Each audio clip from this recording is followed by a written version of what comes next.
and welcome to my broadcast. Today's topic, we're going to explore the candidacy of up-and-coming presidential contender Pete Buttigieg. Yes, I know, the name is difficult to pronounce, but don't worry about that. I'm sure you'll hear more from him. Now let's envision one of these candidates becoming president in 2020. Every one of them, when they're inaugurated, they will have to take the oath of office that is prescribed in the Constitution. They will have to swear, "I do solemnly swear or affirm that I will faithfully execute the office of President of the United States and will do the best of my ability preserve, protect, and defend the Constitution of the United States."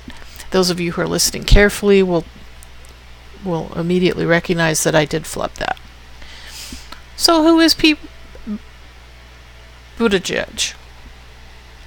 Well, for one thing, he's wicked smart, and he's a millennial.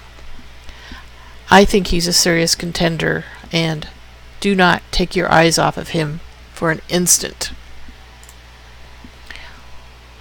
Here's a video I found just a little while ago to help give an idea of who this guy is. How many languages do you speak? It depends what you mean by speak. So I've gotten pretty rusty in my Arabic and my Dari, which I picked up Dari on my way to Afghanistan. I can still kind of read a newspaper in Norwegian, but only slowly. Bonjour, je suis Pete Buttigieg de Salpêtrière. Peuple de France, je voudrais dire que nous partageons la douleur aujourd'hui, que la cathédrale de Notre-Dame, c'était comme un cadeau à l'espèce humaine. أهلا وسهلا أنا بيت بوتيجيج رئيس مدني في مدينة سالبندية. Hay que establecer un sentido de inclusión en nuestro país y no solamente en el asunto de inmigración, pero en todos los asuntos económicos, los asuntos de seguridad, que estamos juntos. Salam, Pete Buttigieg. Sì, chiaro, ma in tutta la prospettiva europea è tanto importante, scusi, difficile dimenticare molto, ma sorry, I'm not Italian too. Salam, Pete Buttigieg.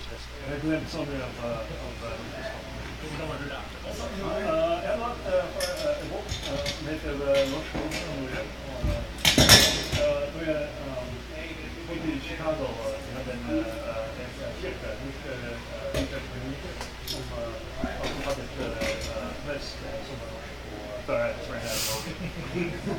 very good.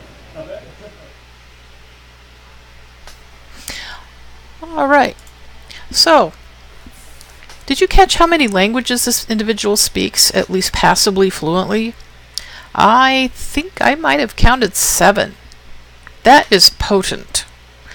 Let's consider the President of the United States, Donald Trump, who has a rather folksy way of addressing people, and frankly, a lot of people are put off by that. This could be quite a matchup. So who is this individual? Here's his campaign webpage. Meet Pete. Time for a new generation of American leadership. Yes, well, Pete Buttigieg is 37 years old. President Trump could be his father, easily. Even his grandfather, honestly. So he belongs to the generation that came of age with school shootings, the generation that provided the majority of the troops in the conflicts after 9/11, the generation that is on the business end of climate change, and the generation that, unless we take action, stands to be the first to be worse off economically than their parents. He has used this term called generational justice. I'm not sure what he means by that. Stay alert.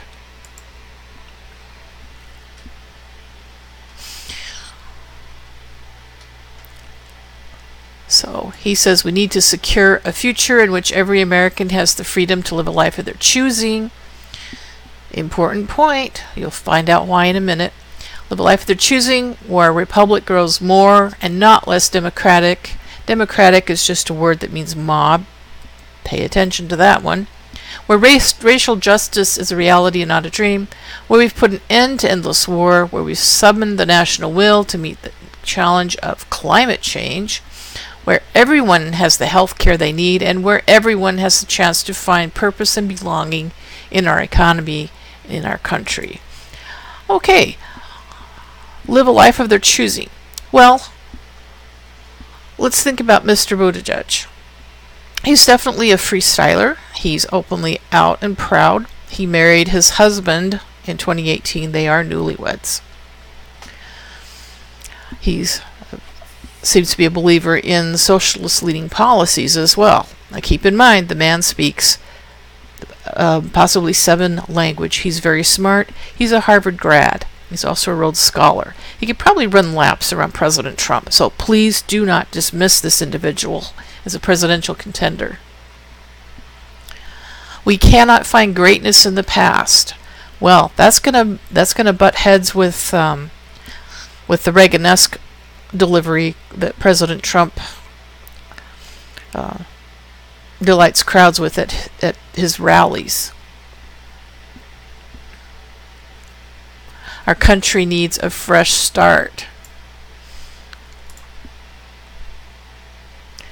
Oh, here's something. This is definitely a scene for conflict. There is no again in the real world. As we all know, President Trump is very fond of saying, "Make America great again." Well, Pete doesn't believe that, apparently. He says he has the experience that America needs. He's in this 8th and final year as mayor of South Bend. Touts that he was elected mayor at only 29 years of age and re-elected in 2015 with 80% of the vote. This man he has a track record of winning elections. A small election, but decisive win. So his city over which he's the mayor has reimagined its role in the global economy, spurred job growth, major investment in advanced industries such as data and technology. At the same time, he emphasized building a South Bend community where every resident, regardless of race, religion, gender, or orientation, could feel safe and included. Pete has more years of government experience than the president. More years of executive government experience than the vice president, and more military experience than anybody to walk into the Oval Office since President George H.W. Bush. Pow. Can you see these? Can you see him going head to head with President Trump at the debates? I can't. This could be a rather bloody fight. He plays the veteran card here. He served as a lieutenant in the U.S. Navy Reserve and took an unpaid 7-month leave during his mayoral term to deploy to Afghanistan. For his counterterrorism work, he earned the Joint Service Commendation Medal. He was a Rhodes Scholar to Oxford and a graduate of Harvard University. Pete lives with his husband, Chasen, in the same South Bend neighborhood where he grew up, with their 2 rescue dogs, Truman and Buddy. Okay, do not underestimate this individual. So, could he be all talk and no cattle? I don't know. Let's look what the polling numbers say. Here at Real Clear Politics, let me see if I can zoom in on this a little bit. For the 2020 Democratic presidential nomination, I'm pointing to it with my mouse, the Emerson poll says that Buttigieg is polling at about 9%. Sanders is clearly ahead, neck and neck, by about 5 points. Here's Rasmussen. Trump would, if the election were held today, Trump would win. Ah, how did this happen? I didn't mean to do that. Other polls say that Biden would be ahead of everybody by 12, but that's a Democratic presidential primary. So they're thinking that Biden might end up being the Democratic nominee. I don't know. But let's go back to Wednesday, April the 10th. Let's see. Buttigieg is at 7% on the 16th. And on the 10th, he was 7%. So he's holding steady. Keep in mind, this individual just barely formally announced for president. He's coming out of the chute at just under 10%, whereas people that have been here a while, like Gabbard, Klobuchar, Castro, Booker, Beto, they're polling at less than half of his numbers, and he has just barely announced. All right, let's look at his finances. Some of you might have seen this already on Glenn Beck, and they had a really cool graphic. This is just,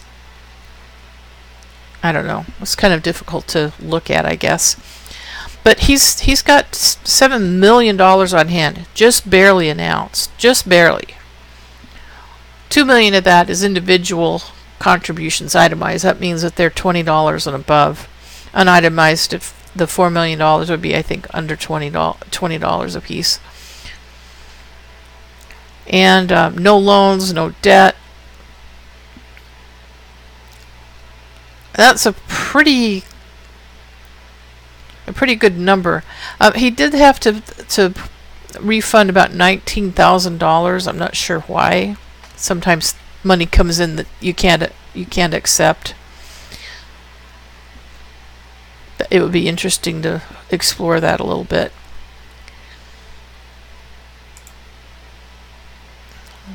Let's see. All right, so far the top fundraising candidates are President Trump, Bernie Sanders, and somebody named John K. Delaney. Alrighty then.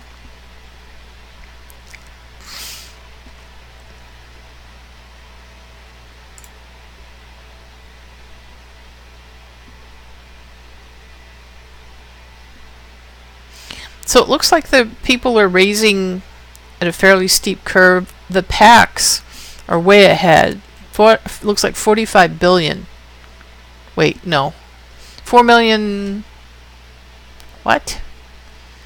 Okay, I can't read this graph. It's too small. And my camera's right between my monitors. Yay. Okay, so it looks like the candidates have raised about 2 billion. PACs have raised double that. And then the party committees raised just over 1.5 million. Is that? Oh my gosh, the PACs. Wow, that's a lot of digits there. Yeah, I was right the first time. The political action committees have actually raised $4.6 billion. Candidates have raised. Oh, what am I doing? Oh, that makes more sense. It does matter if you have this toggle correctly. I am so sorry. Oh my gosh, that was last election cycle. No wonder I was confused. So, to date, the candidates have raised, from the first of the year to the end of March, they've raised just under $200 million. Political action committees aren't too far behind. The party committees have only raised $92 million. Obviously, the candidates in the PACs are really the front runners on raising funds. But we're already at $500 million. $500 million. And the election isn't until November of 2020. Let's see. Anyway, I did have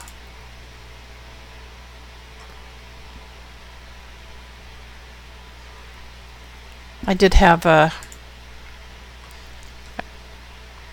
okay. So here's the candidates. Why can't I move that over? Okay, obviously Trump is in the lead right here. And I didn't mean to do that. This is hard. So he's got 97 million. He spent 64 million. And that is the 2020 election.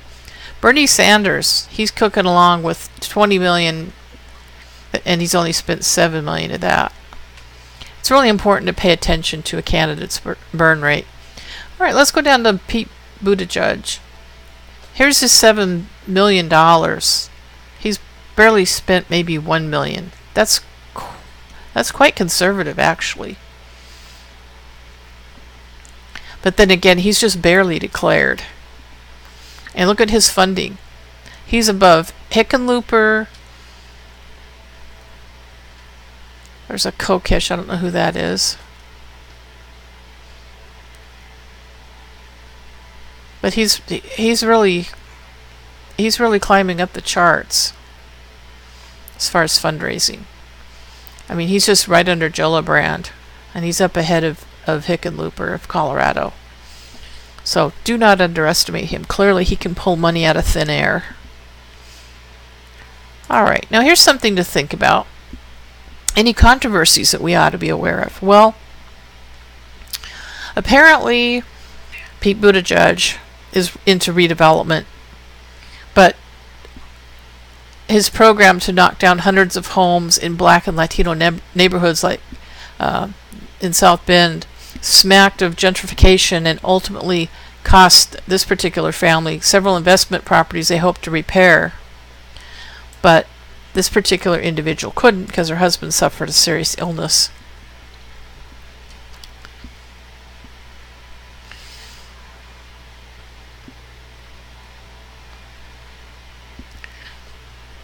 So we had Pete Buttigieg, an ambitious white leader, literally plowing ahead before addressing concerns in the community of color. That's not the story that he tells. You're not going to read that. You're not going to read about it when he preaches intergenerational justice. So, I mean, obviously urban blight is something that's a problem. But in this picture, see the nice houses over here? That's why a lot of cities want to clear out derelicts like this, so something nice can be built there that will contribute to the tax base. And unfortunately, sometimes this is all Latinos and people of color have. And they may have dreams and intentions of remodeling. This one clearly needs a new roof. It might need other repairs. The door's in pretty bad shape. The siding needs repaired.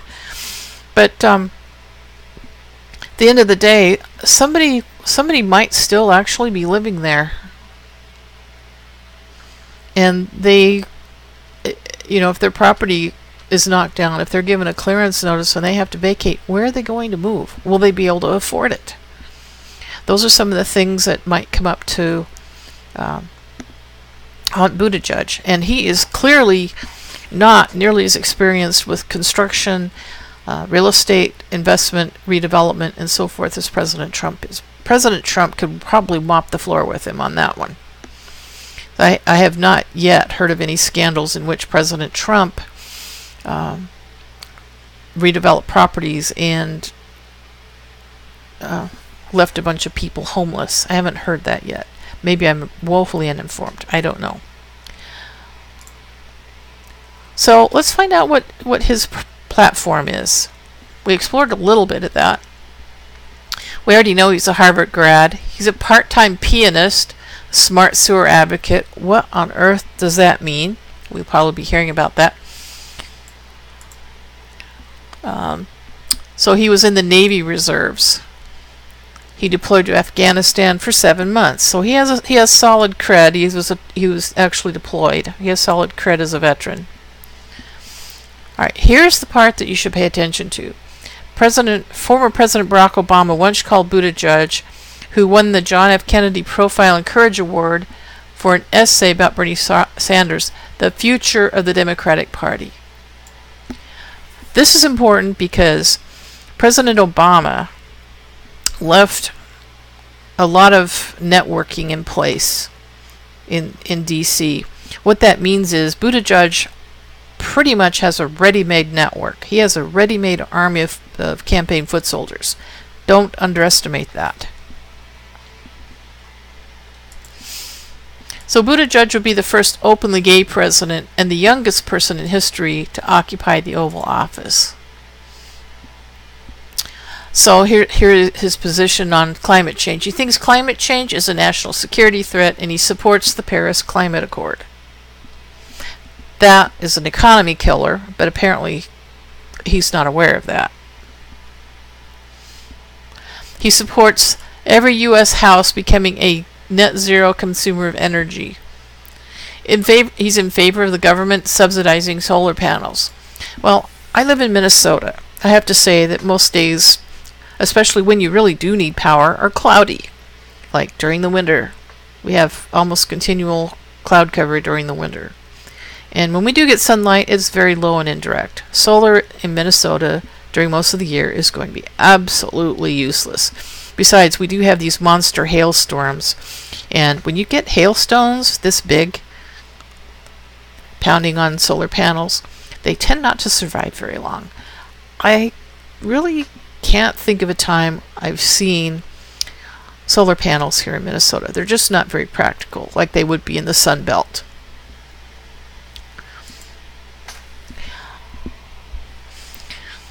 So he also supports the Green New Deal.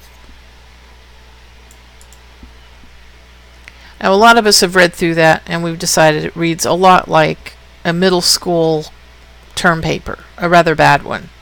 I mean, how can you take anything seriously that talks about cow farts? Seriously? That's part of what he believes in, restricting cow farts. That's part of the deal.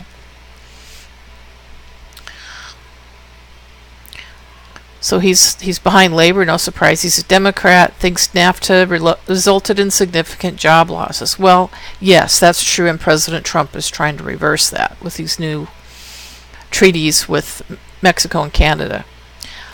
Buttigieg supports universal background checks. Well, in his universe, everybody would get a background check. In the real world, the only people getting background checks are peaceable, law-abiding citizens.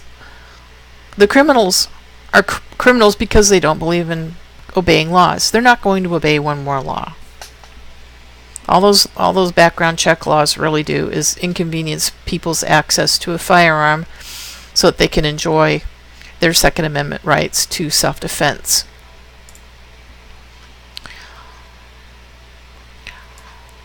So Buttigieg is a member of Mayors Against Illegal Guns. He opposed allowing guns at school and so-called stand-your-ground self-defense laws. What that means is he's in favor of repealing any law that protects a homeowner from using a gun in their defense against an armed intruder that breaks in with intent to do harm. That's comforting for all the people that have been at home and had somebody come in to rob them in broad daylight. Or the kids that have been at home alone have had to defend themselves, or kids that have been just barely old enough to use a firearm and had to defend themselves and their mother and a baby brother or baby sister. I don't know. So he supports pulling troops out of Afghanistan. Okay, well, we all want the troops to come home, but it has to be done in a smart way, not abruptly, and it has to be done in concert with the Afghani people to make sure that they're ready to take care of their own security. Armies have died there in Afghanistan. They've been wrecked there. The Russians learned that the hard way. Buttigieg has criticized Trump for conducting foreign policy by tweet. Well, Trump is entitled to get his message out any way he sees fit. Buttigieg supports single payer. Well, that sounds really good.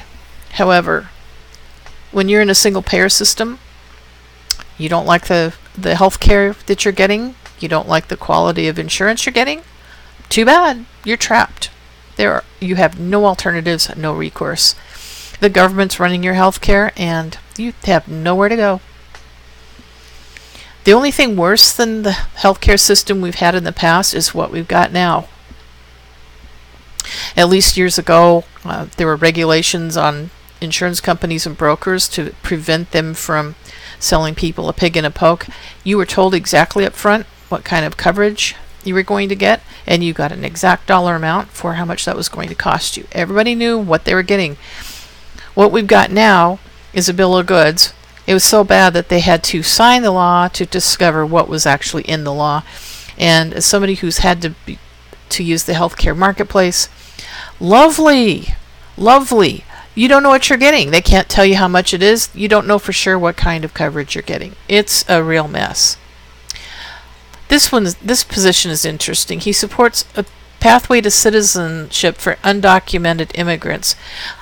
Let's be honest here. An undocumented immigrant is just a foreigner who's trespassing. They're not immigrants. An immigrant is a person who has legitimately come to the United States with intent to become part of the American family. An undocumented immigrant is somebody that thought if they could just sneak across the border fence, walk across and run north as far and fast as they could, that's just fine to do. You know, somebody that's going to climb a border fence will climb your backyard fence. If they'll climb under a border fence, they'll climb under your backyard fence. If they'll break a border gate, they'll break your farm or ranch gate. It's a no-brainer.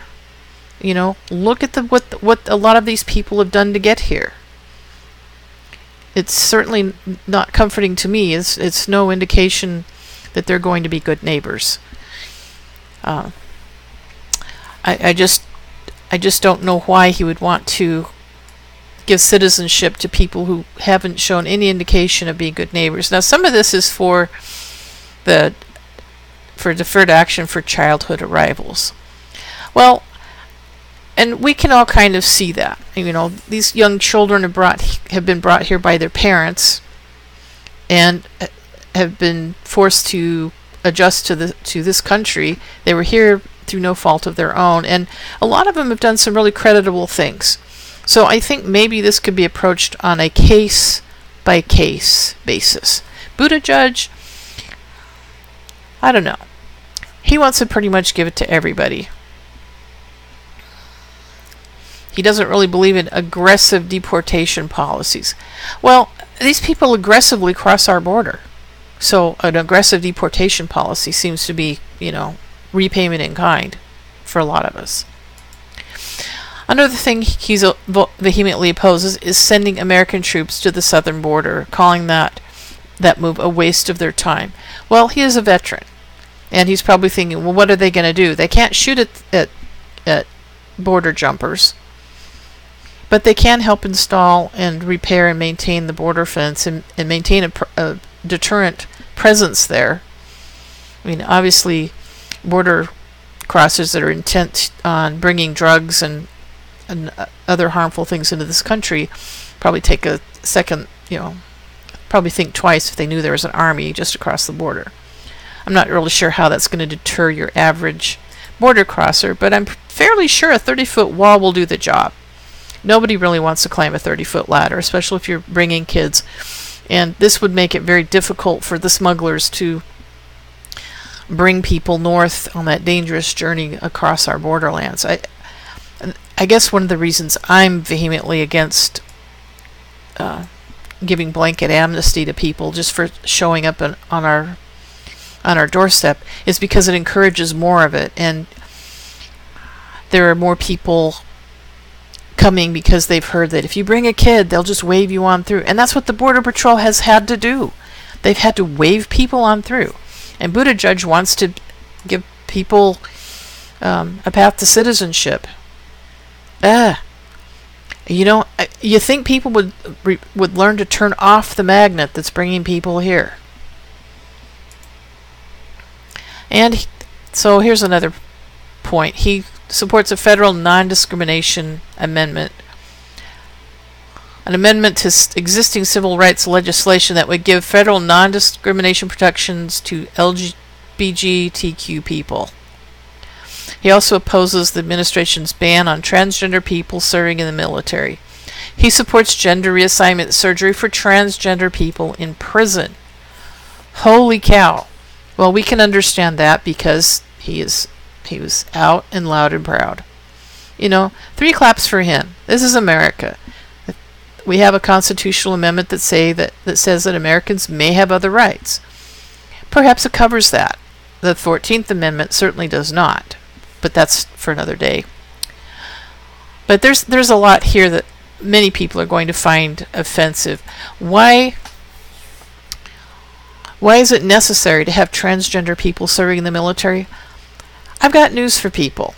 Middle-aged people can't serve in the military. I'm not eligible to enlist. I'm hetero. But I can't join the military. I'd be rejected instantly because of my age, and obviously I'm a bit overweight. There are all kinds of reasons why people aren't admitted to the military. Flat feet, bad back, excessive scars. Sometimes they turn you away for tattoos. Lots of things disqualify people. This is just one more thing on the list that impairs mission readiness. And that's what the military is about. It's about mission readiness. It has nothing whatsoever to do with social inclusion. Nothing to do with that. And gender reassignment surgery can be quite expensive. You give that to people in prison. Which prison are you supposed to house them in? If you have somebody like Bradley Manning, who's now Chelsea Manning, do we send this individual to a men's prison or to a women's prison? I don't know. It's a lot to contemplate. But remember, this guy speaks several languages. He's wicked smart. He has a lot of experience that the president doesn't have. He's hard-hitting. He's climbing up in the poll numbers. His fundraising looks really good, even though he's barely announced. He does have a couple of black marks, but perhaps people will still punch their ballots for him, mark their ballots for him. They'll overlook that. Now here's the part that some people are going to find difficult. This is a wedding picture. Okay. This is a sort of a surrogate of what we might expect at the inaugural ball. Okay. Two men on the dance floor. Okay. I don't know if America's ready for that. People had a hard time with the black first couple. I think that's ridiculous. They're a first couple, right? You know, Obama was elected president. He's married. He has a wife. Of course, they're going to dance in the inaugural ball as the first couple. That's one of the events where America gets to know the president and the first lady. So here's Melania, I always say her name wrong, and President Trump at the inaugural ball. Now, let's look at this picture again. How about this one? They're going to be in close proximity, possibly dancing at the inaugural ball, or perhaps they won't dance at the inaugural ball. I don't know.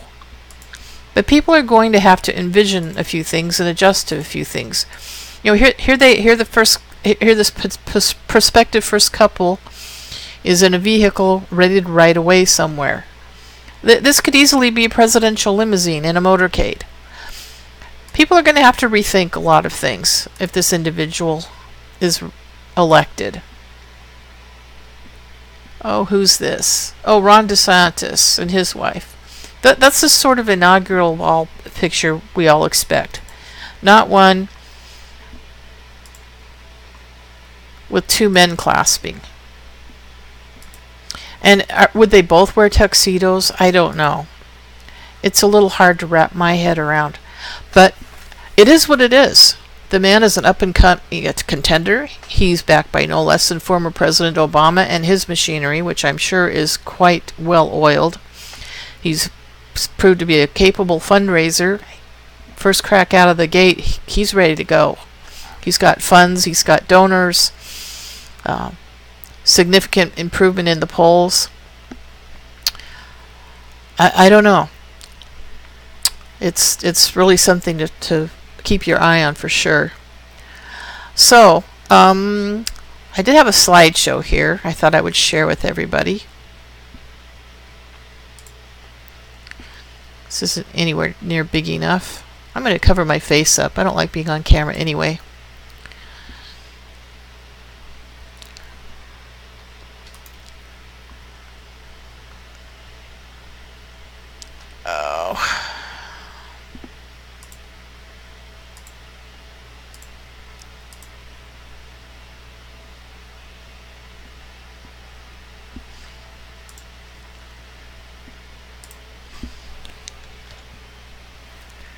Can I get this thing to go? I don't know.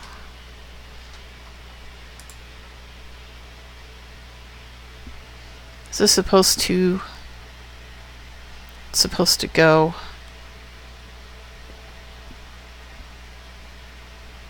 Nope. What the heck?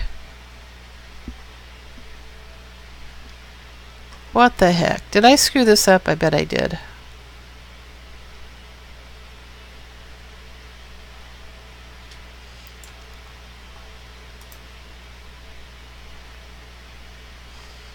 Oh, here we go. I have to loop it. That's what it is. Always learning. Okay. This was my personal... I don't know. I had probably committed some vandalism on the Pete Buttigieg slideshow. These are some of the issues that he's going to have to face if he's elected. Massive migration. Would you feel safe sleeping here at night? Build the wall. Because these walls aren't finished, and ours isn't either. Here's one. Illegals can't get welfare? False. They get everything with fraudulent citizenship documents, and it does happen. Here's one. The Green New Deal. Democrats and socialists want to give you the Green New Deal. Members of Congress and celebrities exempt from enforcement. Couldn't resist this one. Jussie Smollett and his hat crime. Hate crime. Liberal privilege card. Yeah, we've been noticing that. The two-tier justice system. Yep, that's another issue that President Trump or Buttigieg would have to face if, upon election. I like this one. Make the American hemisphere great again. Well, you can read that for yourselves.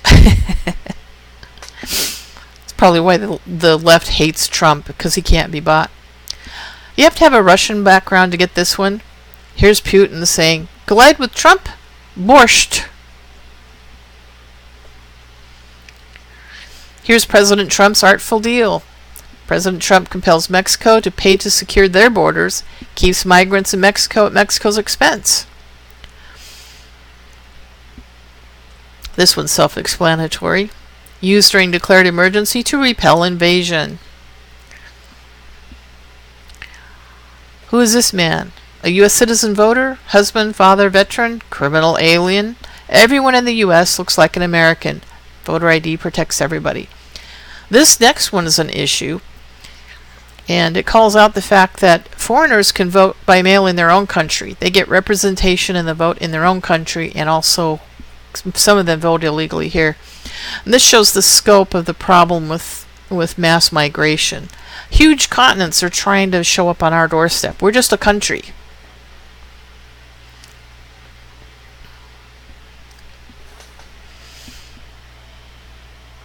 And Ronald Reagan. Let me get this straight. You're saying that in 2019, politicians will respond to shootings by taking the firearms away from their survivors? Here's another Green New Deal. The background photo was actually taken from a news article in Venezuela. So that was my slideshow. You see my discussion and some of my rather badly drafted memes. I guess I could apologize, but why? I mean, everybody's entitled to express their First Amendment rights, correct? As long as they aren't shouting fire or something, provocative that's likely to stir up insurrection or whatever. Well, I do thank you for viewing my video, and we'll see how this election turns out. Hopefully I can figure out how to turn this thing off again. Good night.